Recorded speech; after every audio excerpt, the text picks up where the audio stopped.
और अब जोधपुर से अहम खबर है। जोधपुर के पास पटरी से उतरी express train. Bandra Jodhpur Suryanagari train पटरी से उतरी। बता दें कि एक्सप्रेस ट्रेन के 8 कोच पटरी से उतरे। गनीमत ये रही कि हादसे में किसी जानी नुकसान की कोई खबर सामने नहीं आई है।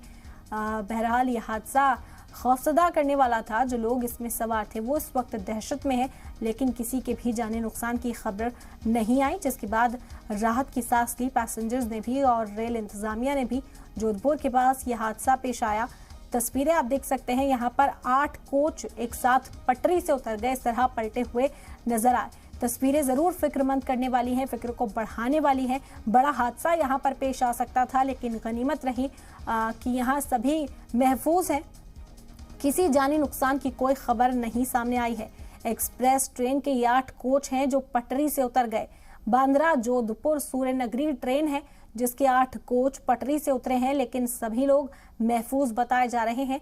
हालांकि यहाँ पर रेस्क्यू के लिए टीमें तैनात कर दी गई हैं, लोगों को निकाल कर शिफ्ट किया जाएगा। दूसरी जो ट्रेन थी रेस्क्यू ट्रेन, उसे भी यहाँ के लिए रवाना किया गया। मौके पर पहुंची और जो लोग हैं खौफजदा हैं, इस वक्त दहशत में हैं, उन्हें तसल्ली देकर यहाँ से निकालने की कोशिश की गई। एक्सप्रेस ट्रेन के 8 कोच हैं जो पटरी से उतरे हैं। हादसे में किसी के भी जाने नुकसान की कोई खबर सामने नहीं आई है। गनीमत इसी को माना जा रहा है और राहत की सांस इस खबर के बाद रेल इंतजामिया ने भी ली है। हालांकि टीमें जुट चुकी हैं, इंतजामिया की टीमें मौके पर पहुंची, लोगों का सूरत हाल उन्होंने देखा, लोगों से बातचीत उन्होंने की और तसल्ली देने की कोशिश यहाँ पर की गई।